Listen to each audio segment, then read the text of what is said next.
Bill Trapani had a weight problem. He had been ballooning up and down his entire life, but by the time he moved to South Florida from Detroit in 2009, his weight had gotten to about 330 pounds. It was a little too much for his small frame. But Bill knew that Florida's not just called the Sunshine State, it's also the Slim Down State, right? We can walk, we can swim, we can paddleboard, we can do all kinds of activities so that it will be easy to lose weight. Am I right? So Bill came down to Florida Atlantic University in South Florida with his family, his 2-year-old daughter, Hannah, and his wife.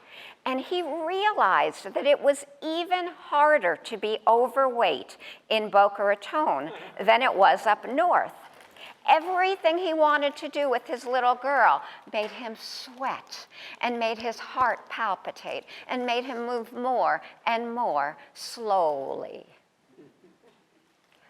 But then there came the day that his size made no difference at all.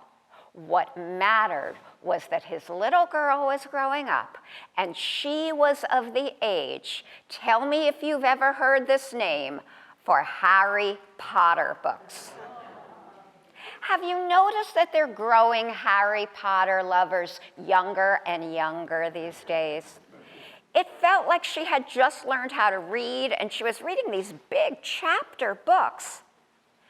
And then Universal opened the Harry Potter rides, including Harry Potter and the Forbidden Journey. Sort of like a roller coaster, but more like a techno coaster. It was something that his daughter was more excited about than anything he had ever seen. So he took her. Why not? It was time to go to Universal. She was 4, she was 5. It was time to go. When they got to the front of that long, long line that felt longer than the 3.5-hour ride to get to Universal from Boca Raton, she was bereft because her height did not come up to the magic number. Anybody know what it is?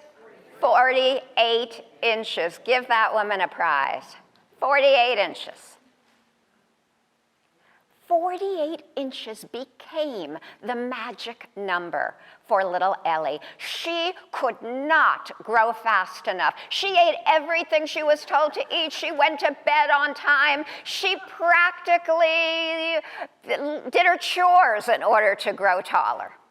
And the night before they went to Universal again the following year, she was just about 47 3/4, and she figured she could tease her hair a little bit, and if worse came to worse, she would just cheat, like I've done once or twice in my life.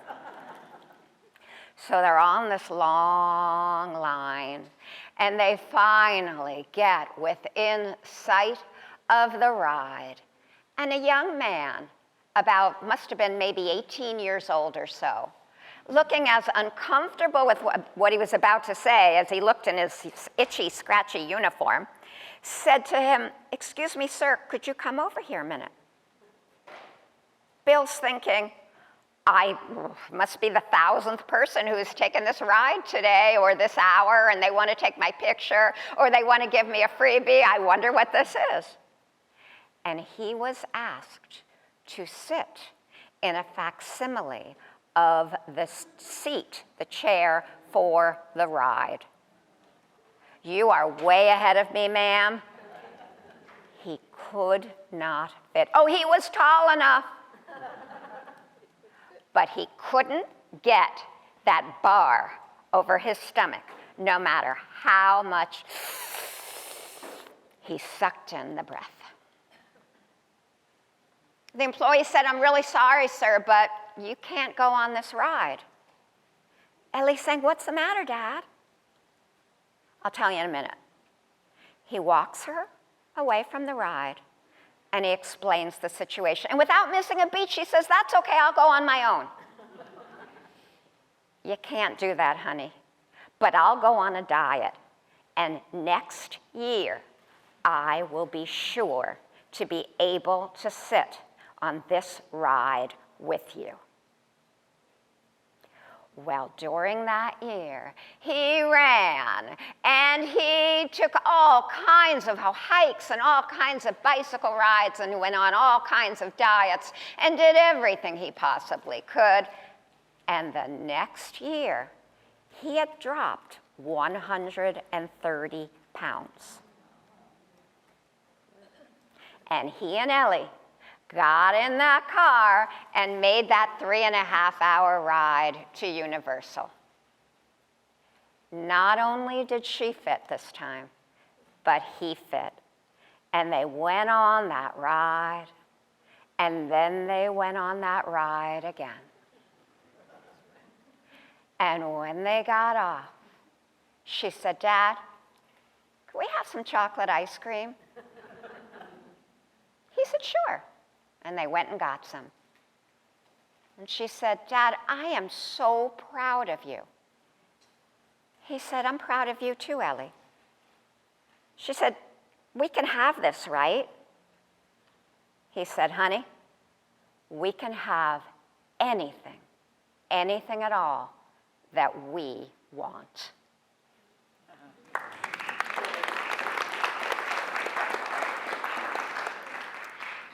Now, I like to start off with that story, even if I'm not in Central Florida, because it brings in so many of the elements I like to talk about. And I consider this a performance lecture. So the way we're going to work is I may ask you for some input, and I will tell some stories. I may read a story, and then I'll ask you if you've got some questions or comments, and then at the end of the show, I will do a last story. Does that sound good? Okay. And your phones are off, and my phone is off, so we don't have to worry about that. Well, my life's work is storytelling. I began as a writer, and then I realized that there was nothing like looking somebody in the eye, breathing the same air they're breathing, responding to the same stimuli they're responding to, and telling a story. Because the story in that case goes directly from my brain to your brain. And if I want to tell a story a different way, tomorrow than I do today, or the next day from what's in my book, I can do that. I am telling the story that I need to tell the way that I need to tell it at this moment. That is huge. When you consider that a movie could be made a year, 2 years before you see it, a book that's written, this is actually not my most recent book. My most recent book just came out, it's over there, Panina's World. And that took a year of writing, and then it took months and months and months of the press working on it to get it for publication, ready for publication. But when I tell you a story, it's immediate from my brain to yours. When I tell you a story, the movie that is playing in my head, because I'm not an actress, I couldn't memorize an hour's worth of material if my life depended on it. I am playing that movie in my head, and I've told these stories enough times that I know generally what I'm going to say and generally what words I'm going to say. But with every group, I tell it in a different way. Just like if, heaven forbid, you had a car accident, chances are you would tell the story of that accident differently to your significant other than you would to the cop, right? So we tell different stories differently to any group we're talking with. And that makes them customized.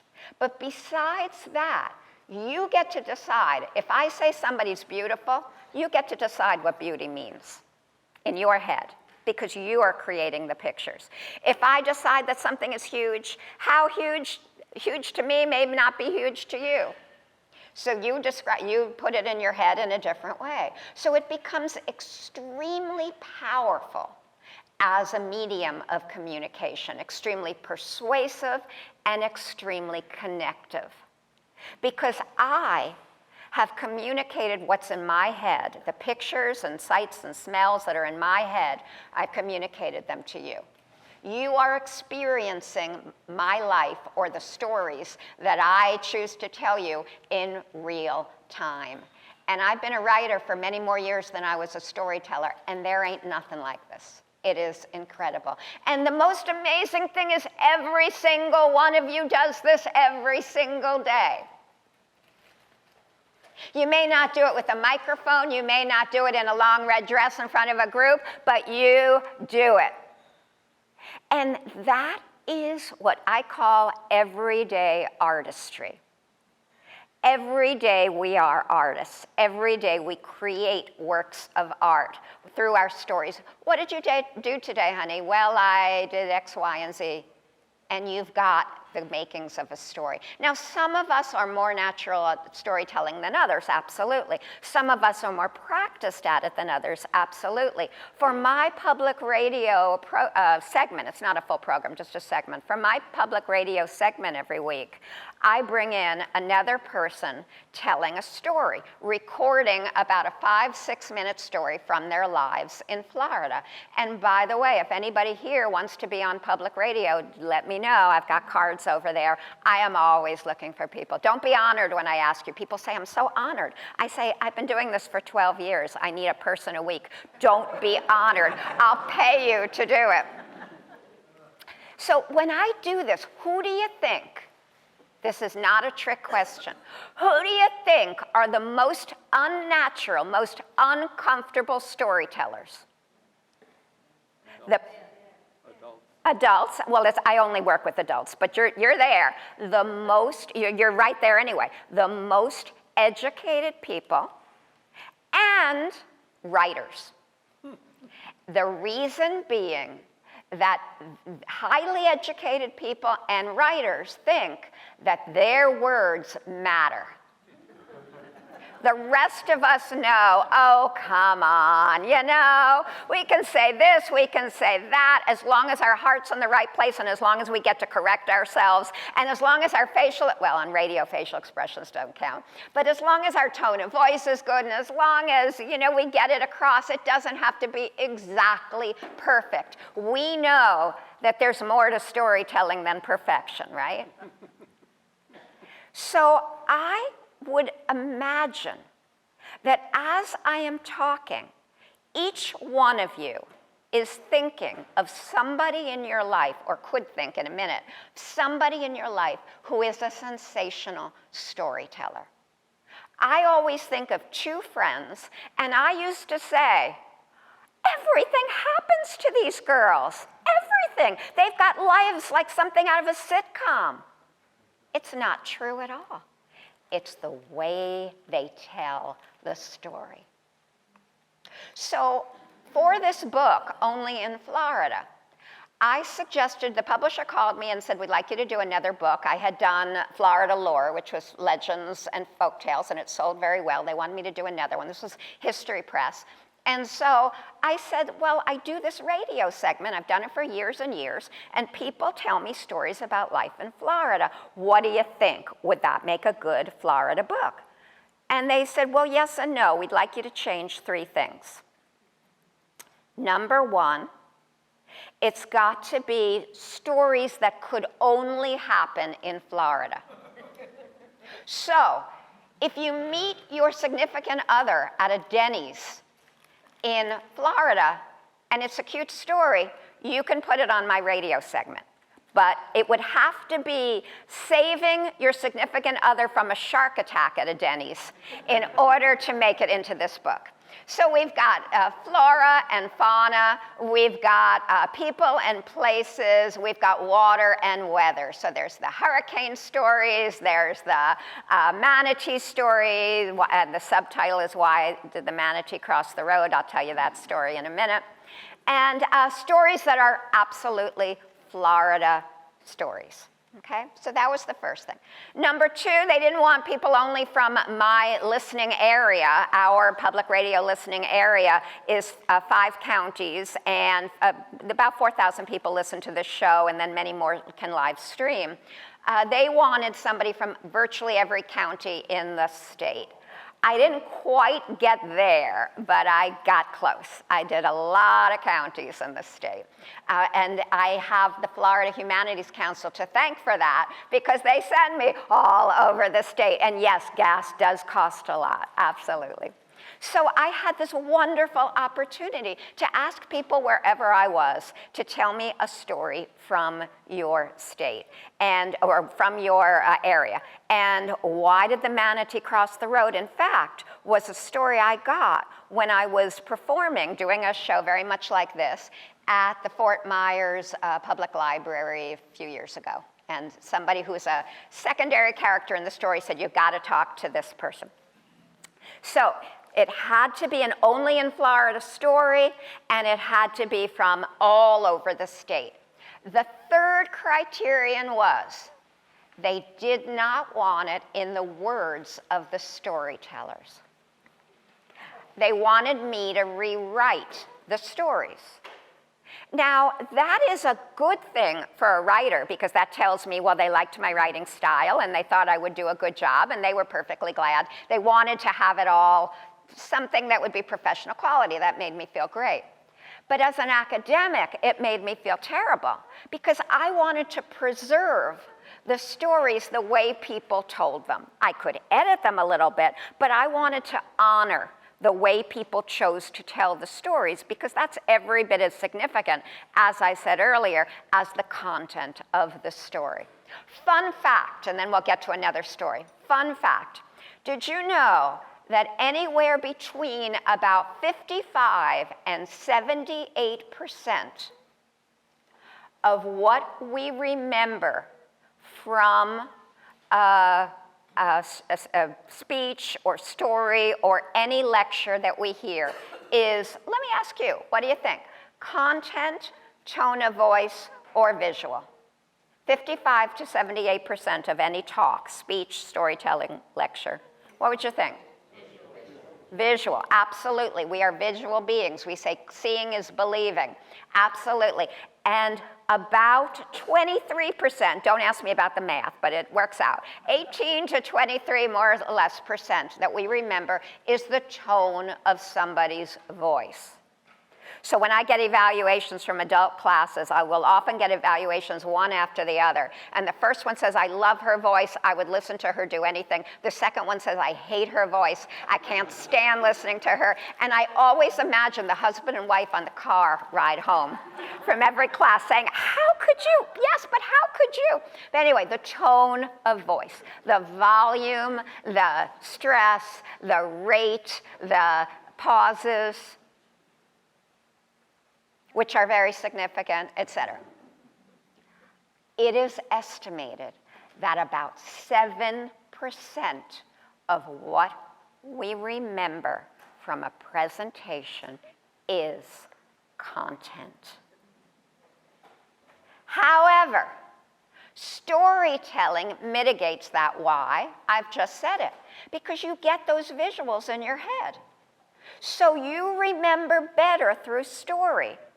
And people in your community who are sharing community stories, which is what I want to be talking about a little bit later, they will remember better when something is told through story, number one, because you're creating those visuals in their head.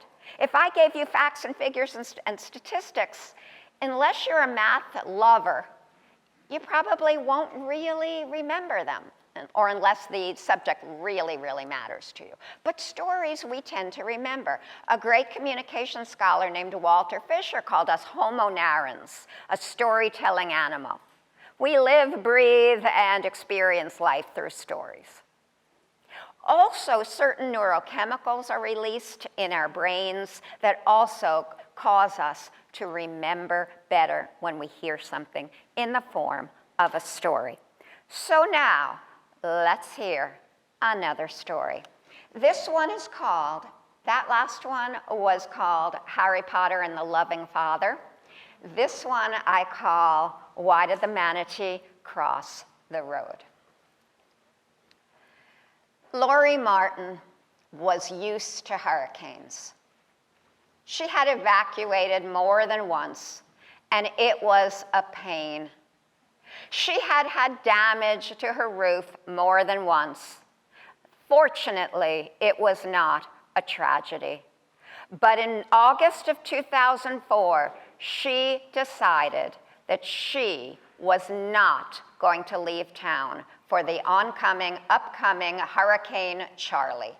It was not supposed to hit Estero Island very badly, Fort Myers Beach.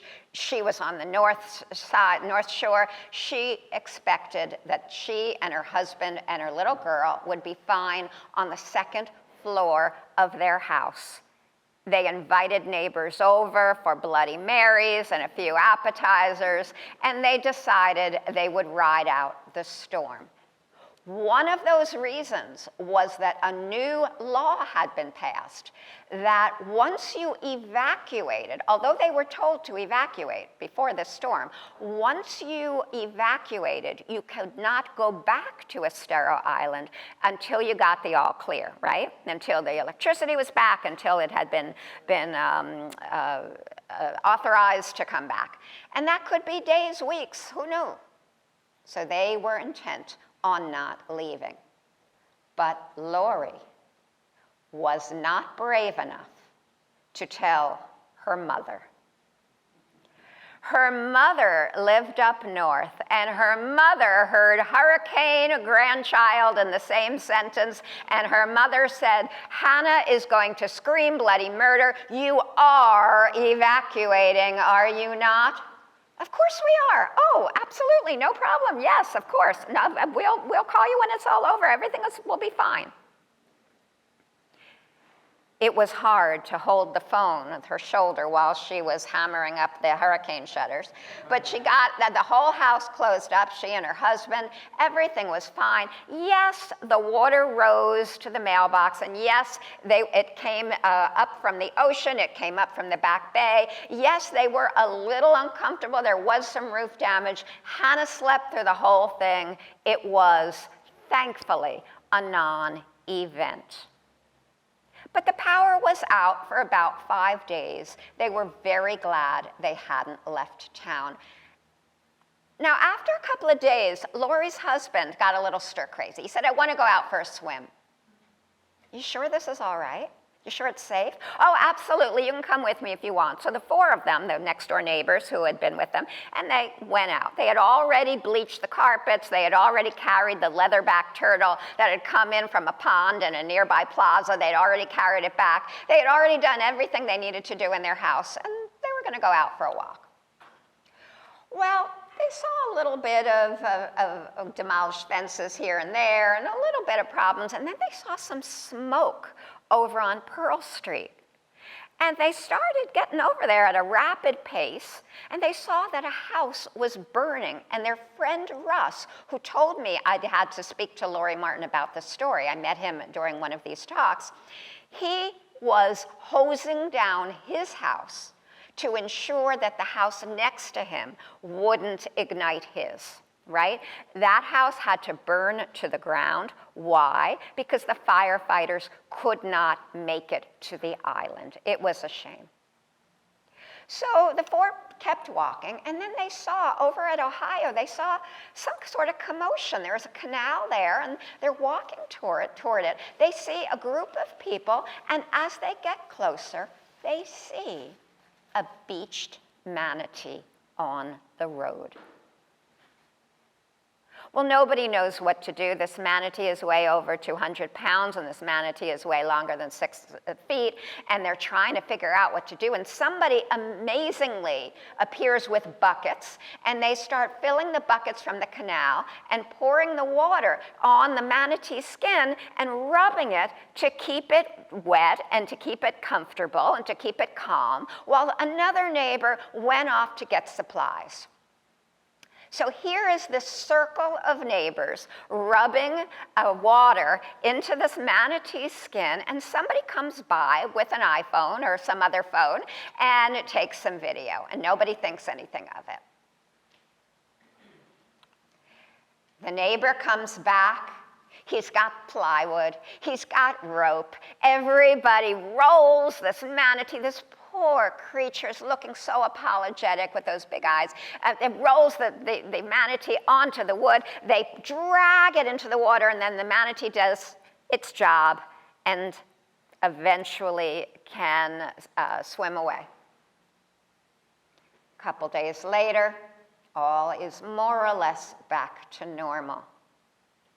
Now, Lori forgets all about this incident till another week goes by, and her mother calls up, and the first thing she says, not hello, not how are you, not what's going on, the first thing she says is, so now you're lying to your mother.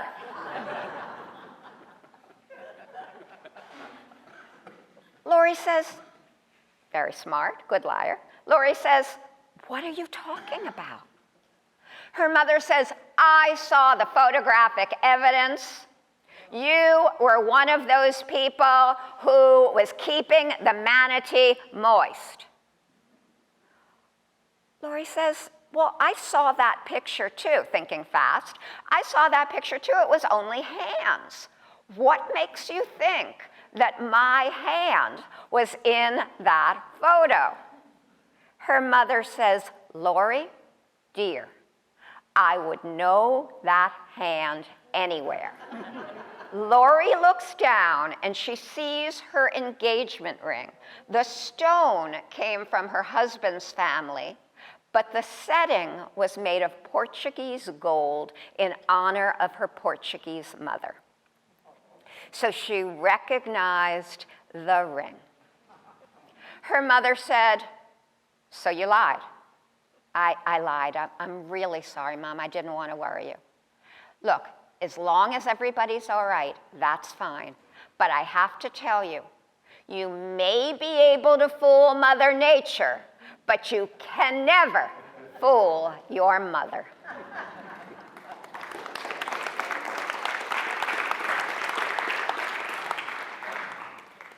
Now, that photograph I tried so hard to get a hold of for the book. The photograph may be in some archive somewhere in the newspaper, may not. The newspaper may have folded by now, unfortunately, who knows. But the story lives on. You know, there's an apocryphal story that storytellers tell about a small town in the Pacific Northwest that wanted to keep a legacy, the story of the town, for its children and grandchildren and great-grandchildren, the progeny, etc. And they were talking about how to do it. So the elders of the town said, maybe we should just keep a record, keep a book. Well, what if the library burns to the ground? Well, maybe we should put something in a bottle. Well, what if there's a nuclear explosion? Well, what? And they went on and on and on. And what they finally came up with, at least this is the way I remember the story, what they finally came up with is they would tell the story of the founding of the town to 10 10-year-olds. And when those 10-year-olds grew up, each of them would tell the story to 10 10-year-olds. And then when they grew up, et cetera, et cetera. Now, I am the first to tell you, you may forget little details here and there. You may forget whether it was 72 or 73. But the bravery, the camaraderie, the general outlines of that story, the legend of that town, will live forever. The values of those people will live. Now, I am also the first to say that we live in a time, and I wrote about this in both books, I believe, we live in a time of truthiness. We live in a time where people question what they read, question what they hear. So it's very important that when I make the case for community storytelling, it's very important that we remember this is not a history book. This is not a newspaper. This is not a news anything. There is a place in human history and human life for legends. And what are legends? Legends are simply stories that are based around something that actually happened, either a real person or a real event or a real place or something, okay? And why are they important? Why is art important? They are important because they connect us as a people to our legends. They give us an emotional connection to the place or the thing that happened, and we remember them. But we must always remember that they're not verifiable exactly to the dot true. They are true with a capital T. They contain universal truths, right? When the first writing came about, why did it come about? Because of commerce. People had to know how many sheaves of grain were being traded for how many gold coins or how many animals or whatever, right? And that's as it should be. But did it matter whether the hunters killed 5 buffalo or 6? What mattered was the bravery of the hunters. What mattered was how they went out and did what they did. And that's the case for storytelling. So these stories that people shared with me from Tarpon Springs, from Key West, from all over the place, these stories that I got, Panama City, these stories that I got were not oral histories. They were not things that were verified and exactly in the people's own words, and they made sure that every fact and every year and everything was exactly right. I verified what I could. I checked, for example, the dates on Hurricane Charlie just to make sure they were correct. But that wasn't the point of these stories, any more than the point of your family stories is exactly whether something happened that way. The point of your family stories, I did my doctoral dissertation on family stories. Why do we tell family stories? Thanksgiving's coming up. Why do we tell family stories? Anybody? They connect us. They connect us to our ancestors. They connect us. There are certain questions that you ask when you ask family stories. They connect us to the values of the people we either care about most or are most connected to in some other ways. Okay? So I wonder if I could have a victim, volunteer. You don't have to stand up. Sir, thank you very much. What's your name? Morris. Morris? Right. Okay. Morris, I'd like to ask you a question, if I may. What did you do today? Took a bike ride at early morning, which I do every day. He took a bike ride early morning, which he does every day. Stopped off at the bookstore. Stopped off at the bookstore. Did you buy anything? No, I brought oranges and tangerines for the ladies at Starbucks, so they give me a free coffee. We do a barter. I missed the bookstore in there somewhere. Oh, the Starbucks is in the bookstore. Oh, excuse me, at the Starbucks in the bookstore. Okay, so you were bartering. Yeah. So this was not about books at all, this transaction. Well, it was about flirtation and exchange of ideas. And does Mrs. Morris approve of all of this? She approves vehemently about my leaving the house as early as possible and staying away. I have a great folk tale about that. I wish I could tell it at this minute. Finding out now what he did. Yeah. Excuse me? I'm just finding out now what Got it. Okay. So, Morris, Very secret relationship. Morris, what'd you do after that?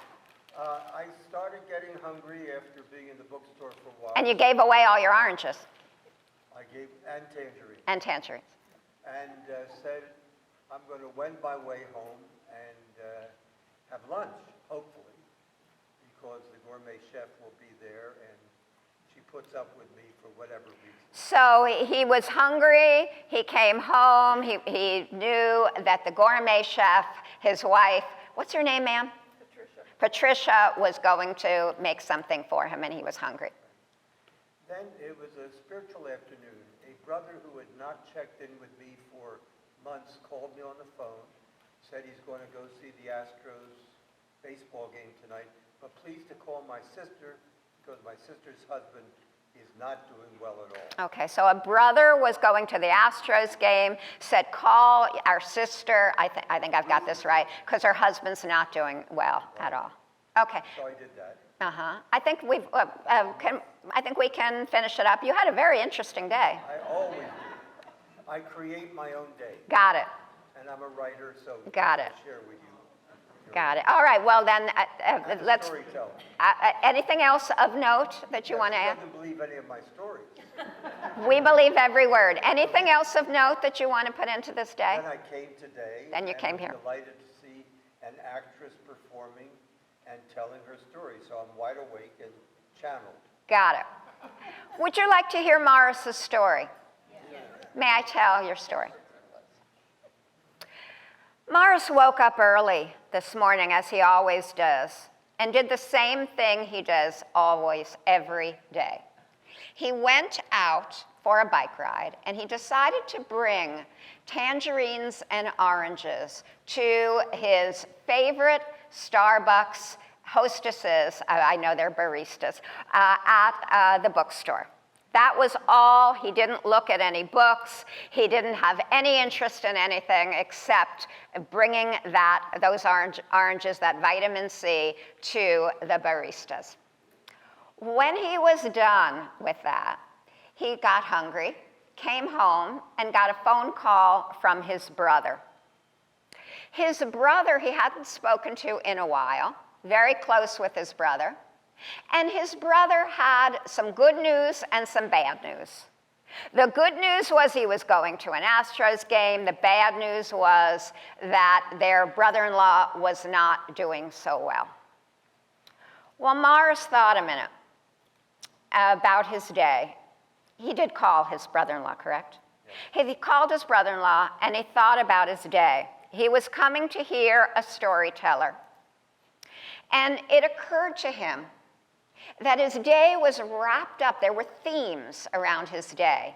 His day was wrapped up in health, the oranges and the tangerines, and the health of his brother-in-law.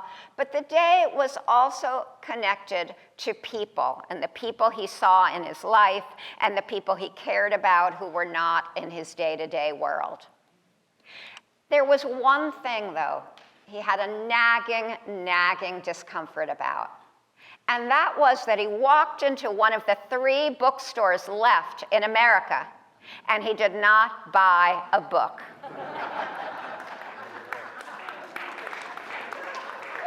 And here he is, a writer, no less. A published writer. A published writer, no less. But he luckily had an opportunity to make amends. I see where you might be going with this. He said, before the day is out, I am going to buy not 1, not 2, not 3. I am going to buy the entire inventory of that storyteller because I know that bookstores are not about oranges and tangerines alone.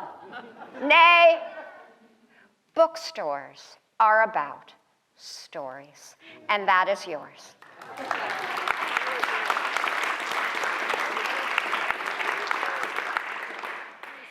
Our stories, quite literally. Thank you so much. Let's hear it for Morris. I know you weren't clapping for the story, but let's hear it from Morris. Thank you. Our stories are quite literally who we are. And one of the saddest things, and I know this from my own mother, and I know some of you, maybe most of you, know people who are experiencing the same. When we lose our stories, when we lose our memory, we lose a good deal of our personality, a good deal of who we are, a good deal of what makes us human, a good deal of what makes us, gives us our identity. Not all of it, not all of it. Can't wait to see my mom again, but it's important what our stories are. And that goes the same, not only for an individual, but for a community. Now, what I've been doing in my own community for about 17, 18 years is story slams. The first person to come up with this was an author in upstate New York. His last name is Green. I always forget his full name. I have a block against it. Some of you may remember. And he came up with the name Moth because his friends were sitting around a porch and it was getting dark and they were telling stories and the moths were going to the flame, and it made him think, look at this wonderful storytelling. Bringing people together, it's like moths to a flame. And for about 20, 25 years or more, they started in New York, and then they have progressed all over the country and I think beyond. And I talked to their executive director maybe 20 years ago and followed in her footsteps and did a very small version of that, a very local, very small version. What the moth does, you may hear it on public radio, down in South Florida, we get it on public radio. What they do is they have people tell true stories from their lives. And they are on stage, and somebody wins a silly prize, nothing significant, but it could be significant. And it's all about sharing story. What they do that I do not do is they coach the people. They audition the people. They charge the audience. They make this into a performance. I do not. I make this into community. So I say, you got a story? Great, come along, I'll put your name on the list. I take up to 10 storytellers. But if people don't show up, and if you're inspired by somebody else's story, if you're a teacher and you heard somebody else's teaching story, come on up. As long as there's a space, come on up and tell a story. And the people who win, the judges decide based on authenticity. Is it a story? And did you connect with the audience? What did the audience think? And it is the most spine-tingling experience. Yes, we don't get 10 amazing made-for-motion picture, soon-to-be made into a motion picture stories. But we get something I consider much better. We get older people, younger people, people you could look at who would never have anything in common. And they come up to each other afterwards and they have conversations. On Zoom, I've been doing it the last year and a half on Zoom through the public library. I used to do it in bars and restaurants, and now I do it in public library. And we're starting again in person in January. And they stay on Zoom. I have to go. I got a life, look, sort of. And I got another show. And they stay on sharing stories with each other. And they communicate offline. And it is the most stunning thing. And as difficult, and heaven help us, this last year and a half, as difficult as the pandemic has been, being able to do this on Zoom has opened up my community and made it worldwide. I've had people from other countries, Austria, and there was somebody there from Russia, I think, I can't remember the other one. But it's been astonishing how it's worked. And this is the simplest thing in the world to start in your group, in your community, in your neighborhood. Story circles. I was talking to a few people who've been to story festivals, storytelling festivals. They always have story circles where people share what's on their mind and what they've lived through, where people have a chance to try out new material if they consider themselves already working storytellers in some way. All storytellers start doing this because they tell stories in their lives like everybody else, and then they may start volunteering in senior centers. I've been working in senior centers and independent living facilities for 20 years or so. I consider this to be my form of social action. Daryl said, by the way, let's hear it for Daryl. I really appreciate the Salon series. As I know you do too, and I've heard from a number of you when I was over there, by the books. When I was over there by the books, I heard, that was BY, not BUY. I heard people come up and say how often they come to this wonderful series. You heard Daryl say I was in the Peace Corps. The reason I went into the Peace Corps when I was 22 years old was because I said, I'm going to be an artist. I'm never going to have any chance to do good for anybody. I was 22. And now I hear my students say things like that. And I say, you could do good for people no matter where you are in the world, no matter what you do in the world. You can change lives. And I consider this my form of social action. Most of the storytelling I do is stories of peace and connection and justice and fairness. And I do a lot of folk tales. But I also do a lot of work recently on Florida stories. So many Floridians, I do not have to tell you, do not come from the state. If I asked a room in South Florida how many natives there were, I would get half a hand. How many natives are in this room, native Floridians? That's very, very impressive. This is the largest group of native Floridians I think I've ever been in. And you consider, you know, that says a lot about this place, but also we don't grow up. I've been here 35, 36 years, even though I'm 29, and we don't know the names of the places where they came from, the stories behind some of the places, the lore, the things that people know about the place where they grew up. And even the stories from the immigrants, I make the case, are important. Why? Because they make up the culture now. They're part of the culture. Who is not an immigrant, frankly? You know, even if you were born in Florida, even if you were from the distinguished cracker culture, that's 5 generations maybe, you know? And you know that we're immigrants. And so who gets to choose whose stories don't get included in the lore? So I include everybody's stories who are in this state, and there are many, many. We've got Japanese here, we've got Cubans here, of course, we've got Jews here, we've got all kinds of different groups, ethnicities and backgrounds, and I include one story of each in the book, Florida Lore. So I'd like to take some questions and comments, and then I'd like to finish up with a story. You may be, oh yes, ma'am. I moved to Florida from the Midwest 15 years ago, and I taught school in Fort Myers. And every Friday on the way to school, I looked forward to listening to Storytime on PBS. Is that still going on? Every Friday, she's been in Florida 15 years and was in the Fort Myers area, and every Friday she would hear StoryCorps. I don't hear StoryCorps on my public radio, but StoryCorps is definitely going on. It was founded by a man named David Isai in New York, and connected with the Smithsonian, and now they used to have booths all over the place, and then they got onto the radio. I actually recorded a couple of people for StoryCorps when they used to send out the CD players. Remember CD players? They used to send out CDs and CD players, and you could record people for their archives. And so I did a professor of mine and some other people. And the thing about that is oral history. And here's the real simple distinction. Everybody likes to say that what they do is storytelling. Movie makers say what they do is storytelling. Fine, if they want to use that term, that's fine. Musicians I've had say, well, I'm really a storyteller. Politicians, let's not go there. And I'm not suggesting that as a professional storyteller, I own that word.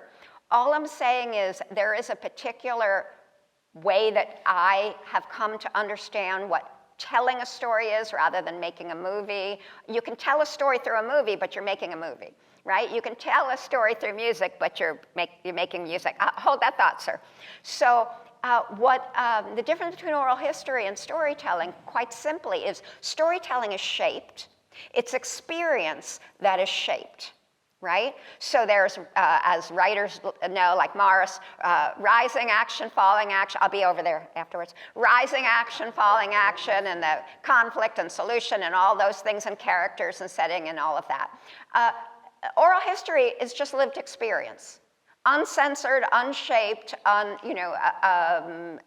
raw experience. And so it's wonderful, and there may be stories in there. If you're a natural storyteller, then you're going to tell stories. I cannot tell you how hard it is sometimes to find natural storytellers. They'll give you a lot of times people will give you facts and figures and dates and information, but they are not comfortable creating a story. And I didn't know how to do that either till I learned. I wasn't a natural storyteller. I learned how to do it. So that's the difference. Yes, sir. You've given me a huge idea for my upcoming 50th high school reunion in 4 years. And that is, I want every classmate from my Tampa class to give me a story from high school and a story today. I'm going to repeat. Possibly bound that into some kind of book so that everyone can have that at our 50th reunion. So thank you. You're very welcome. Let me repeat what you said. This gentleman is having his 50th high school reunion in, I don't know, 30 years or something. And he's got an idea for collecting from the class stories from high school, one story from high school along with one story today, and sort of playing them off each other and making a book, having it available for people, seeing what one reflects on the other. That's a beautiful project and very, very easy to do. And the second is, to me, story time when I was growing up was always stories around the dinner table, not just at Thanksgiving and Christmas, but all the time. And I think is the family table not getting the kind of play that it did when we were growing up. He says that family, great point, family storytelling for him or storytelling in the family took place at every dinner, not just on Thanksgiving. And if I understood you correctly, now that people are not eating together and having that same kind of a celebration of meals, they don't get that time. And you have just pretty much in a nutshell expressed why I do what I do. And why I wrote about family storytelling, because whether you're telling about your story, your family, whether these are stories of other generations, or whether you're telling about your day or anything else, for all the reasons I brought up at the beginning, this is how people connect, this is how people build relationship and maintain relationship. So I wholeheartedly agree with you, sir. Anybody else? Yes, Morris. Wondering, in this art of storytelling, which you've mastered so beautifully, incredible use of humor, different forms of humor. Dry humor, almost like a run of wines. Dry humor, Pinot Grigio to Chardonnay almost. Different humors and nuance.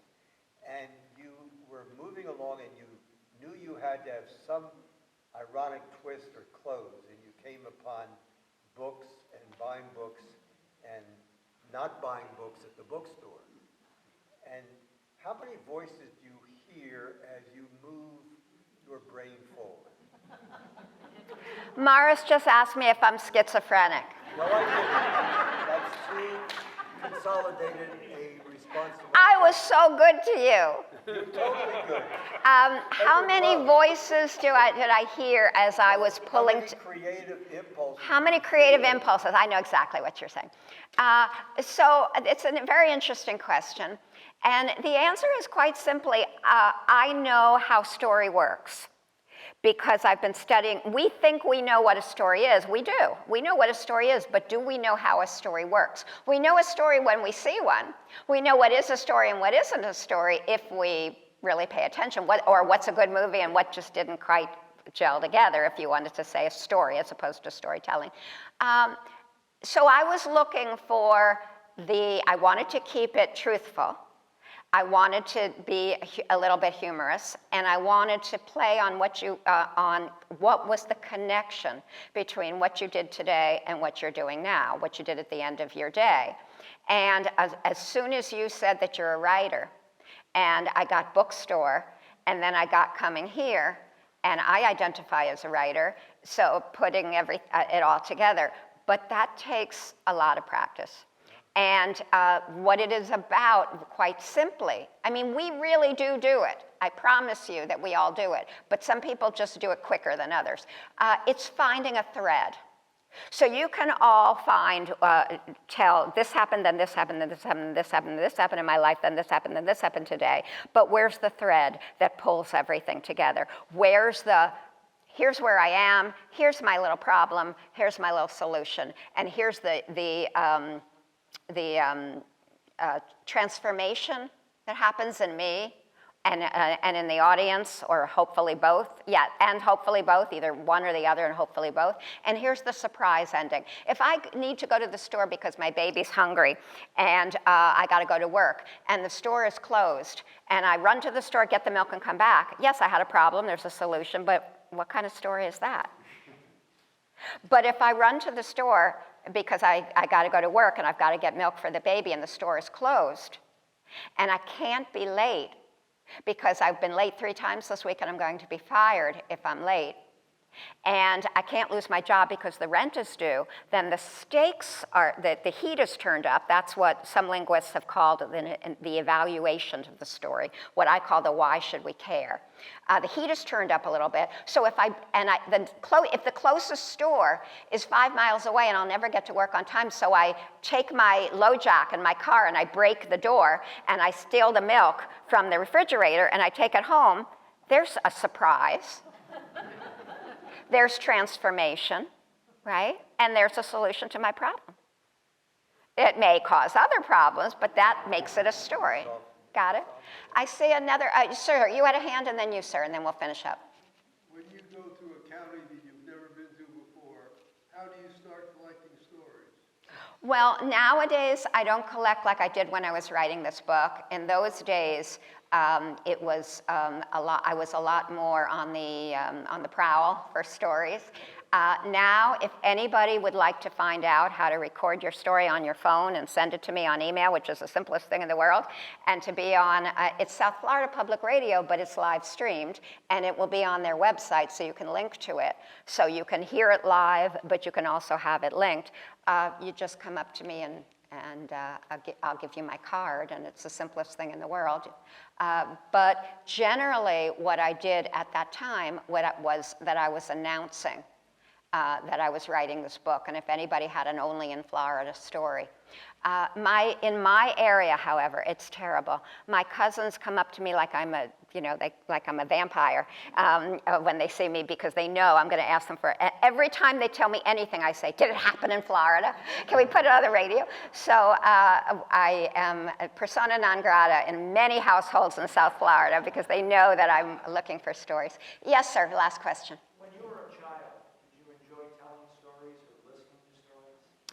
One of my earliest memories is of a record that my father used to put on when he would go to work at night. He had 4 jobs, which so many people did in those days, and today.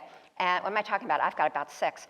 And he would play this fairy tale record for me, and I would go to sleep to that record. He remembered telling me stories as well. I don't remember that, but I remember the record. But it's so funny you ask that question, because this is my life. This is all I write about. This is all I do, and all I teach. And it just occurred to me. I remembered being about 8 or 9 years old and thinking, what am I going to do with my life? All I'm interested in are stories. So I'd like to quick question, sir? Sorry?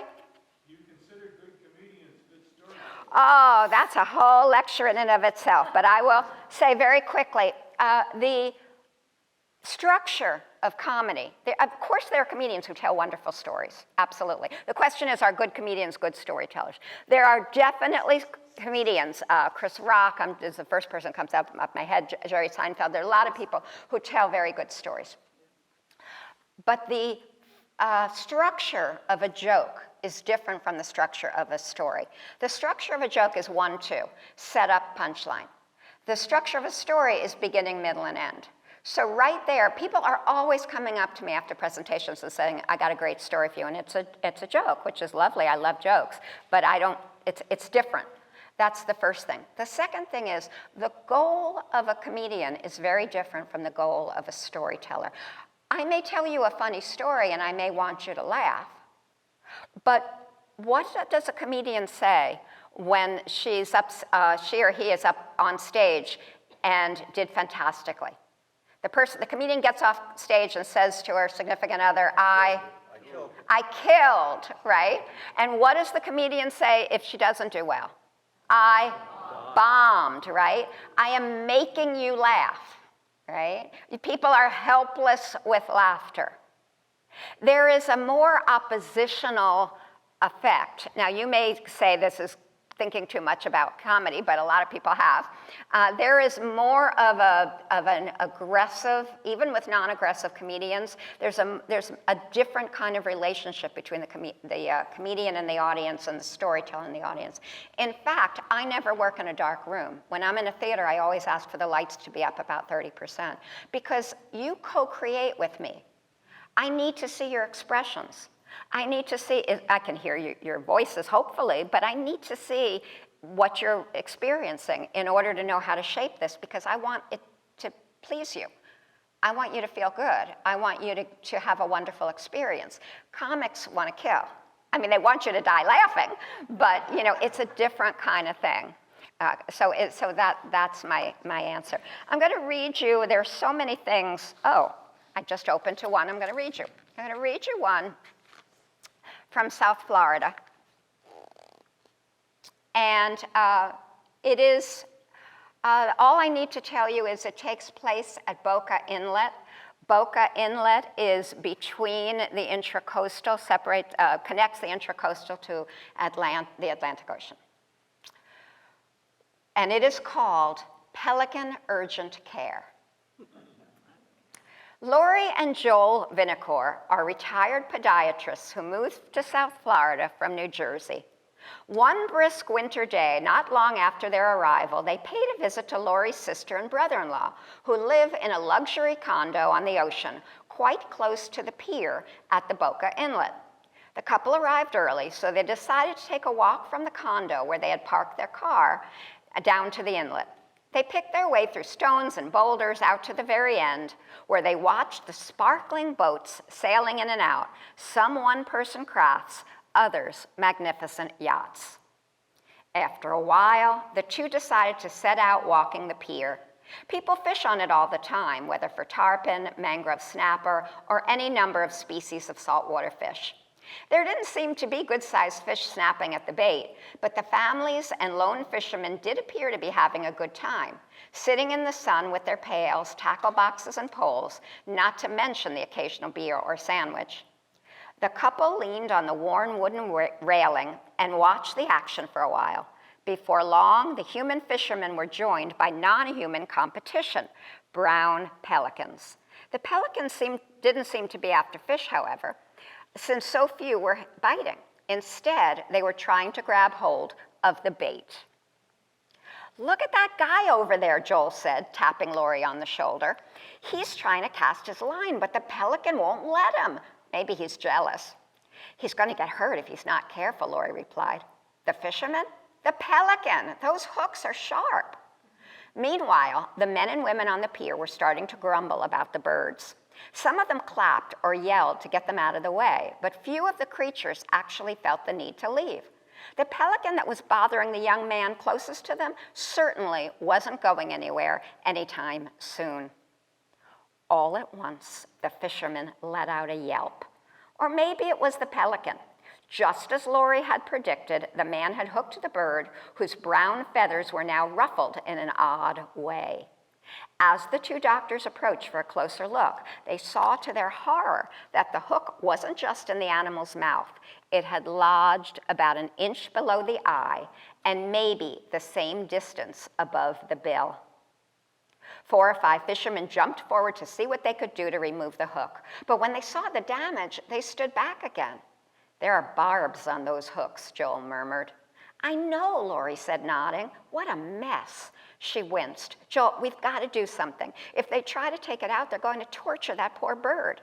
As a matter of fact, at that very moment, someone had come forward to pull at the hook. "Stop it," Joel called. "You'll pull out a piece of its brain along with the hook."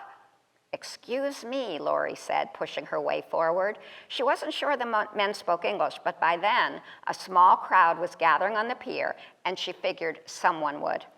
"We're doctors," she said, looking around at the curious faces. "We do surgery. We can help without killing the pelican." The crowd took several steps back, as if on cue. Lori and Joel knelt down beside the bird, whose good eye looked frantic. Lori grabbed the pelican's beak. She was surprised how easy it was to hold. The bird didn't seem to mind, or didn't seem to be able to open it much once she did. "It's as soft as velvet," she said in surprise, to no one in particular. The beak was quite long, but didn't seem to be very strong, cartilage and bone covered with skin. She held the beak down while Joel attempted to pull out the hook. It wasn't coming out, though, due to the lethal barb. Does anyone have any wire cutters, Joel asked. Out of the crowd, an older man produced wire cutters with a hook remover. Joel nodded his thanks. Then the two doctors set to work, attempting to cut the fishhook without hurting the flesh. When they had finished, they gently pulled the hook from one side to the other. To their surprise, there was hardly any blood. The patient lay perfectly motionless until Lori let him go. The bird took one grateful look at the pair, she was sure, and then it flew away. Nice work, doctor, Lori said, rising to her feet with a smile. Thank you, doctor, Joel replied. It took them longer than they'd expected to get off the pier and onto the road. Everyone they passed wanted to shake hands to congratulate them on their work. To the Vinicors, however, it was no big deal. You might say it's like being a Marine. Once a doctor, always a doctor, even if the patient is a pelican.